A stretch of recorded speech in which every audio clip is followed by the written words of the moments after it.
Graça e paz, tudo bem com você? Você é casado? Como está o seu casamento?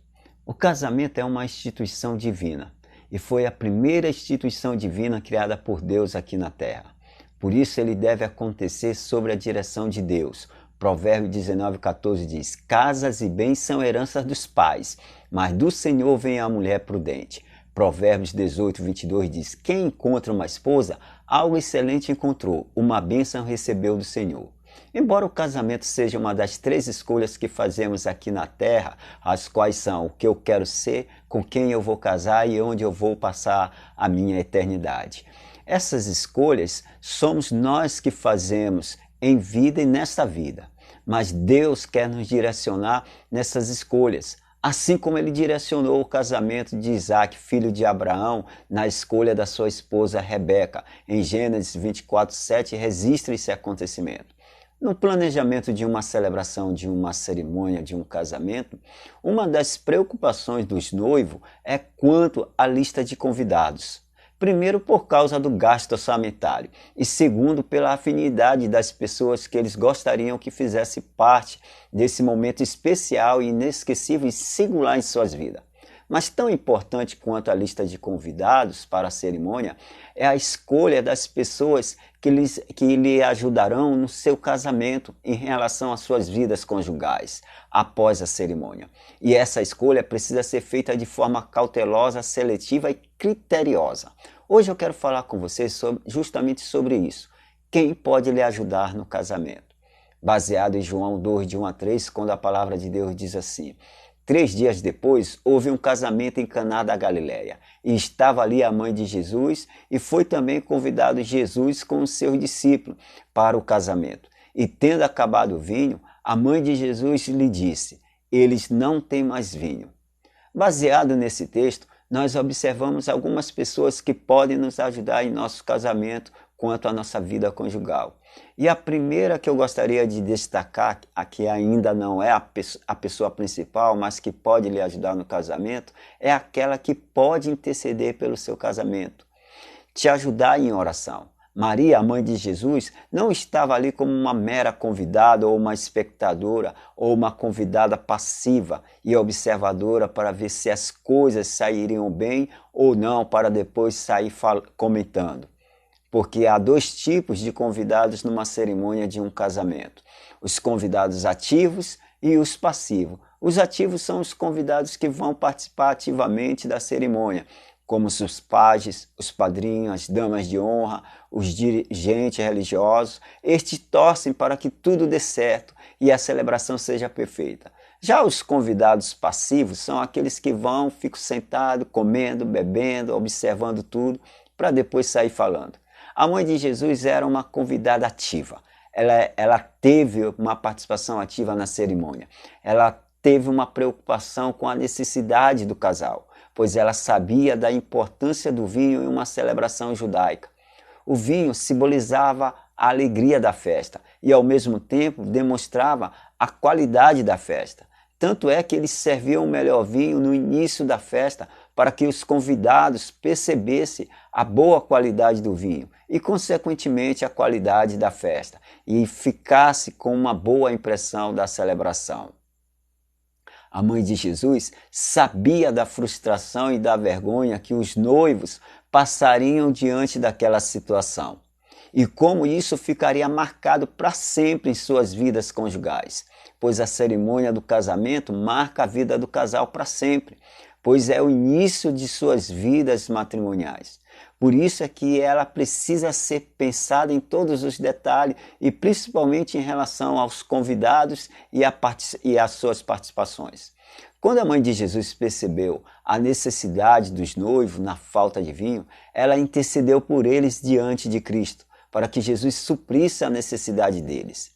As pessoas que devem participar do nosso casamento, ou seja, da nossa vida conjugal, devem ser pessoas que saibam perceber as necessidades de um casamento e tenham a capacidade espiritual para interceder por elas diante de Cristo. Tiago 5,16, parte B, diz que devemos orar um pelos outros.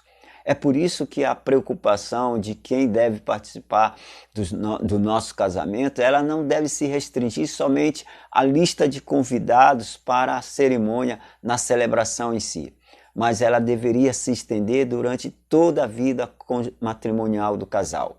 Pois uma das dificuldades de muitos casais é quanto à interferência de pessoas que eles convidam para participar do seu casamento, ou seja, da sua vida conjugal.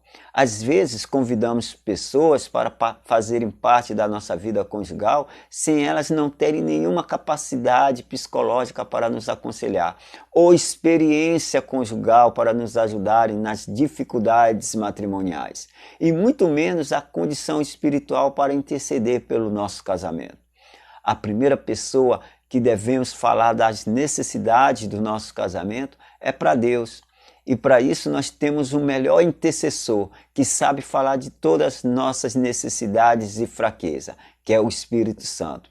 Nesse quesito de intercessão, não tem pessoa melhor para interceder por nós e pelo nosso casamento diante de Deus, do que a pessoa do próprio Espírito Santo.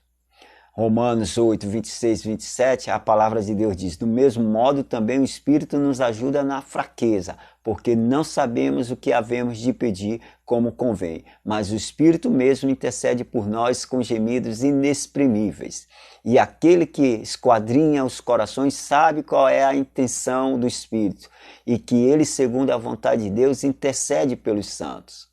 Precisamos saber falar para Deus através do Espírito Santo sobre as nossas necessidades conjugais, pois achamos que o Espírito Santo só intercede por nós pelas nossas necessidades e fraquezas espirituais. É um erro pensar que Deus e seu Espírito só se preocupam conosco em relação à nossa salvação e nossa vida espiritual. Deus também se preocupa com as nossas necessidades emocionais e conjugais. Quando Adão estava sozinho no jardim do Éden, a Bíblia diz lá em Gênesis 2,18 que Deus viu a solidão do homem e viu que não era bom, e ele fez uma auxiliadora para o homem. Isso demonstra a preocupação do Senhor com a nossa necessidade conjugal. Deus não somente se preocupa com as nossas necessidades espirituais, mas também com a necessidade física, emocional e matrimonial. Então, ore, peça ajuda a Deus para o seu casamento através do Espírito Santo. Agora eu quero fazer umas perguntas para você. Qual é a necessidade do seu casamento? É sentimental? É material? Ou espiritual? Você tem alguém que pode interceder por você? Deixe nos comentários seu pedido de oração. Eu quero orar por você, pelo seu casamento, para que Deus venha suprir todas as necessidades do seu casamento. No próximo vídeo, darei continuidade a essa mensagem falando de quem pode te ajudar no seu casamento. Que o Senhor assim nos abençoe, nos levando a encontrar pessoas que possam nos ajudar no nosso casamento, intercedendo pelas necessidades do nosso casamento. Nos ajude a proclamar a palavra de Deus, compartilhando essa mensagem, e se inscreva em nossos canais Momento Feliz 10 e Teodomiro Oliveira, no YouTube, na Chanflix e na Audiz, deixando o seu like para as plataformas referenciarem essa mensagem para as outras pessoas. E acione o sino das notificações para você ser avisado das novas postagens. Curta a nossa mensagem na plataforma do Kawai e nos siga no Instagram, Teodomiro Oliveira. Que o Senhor assim te abençoe e te guarde.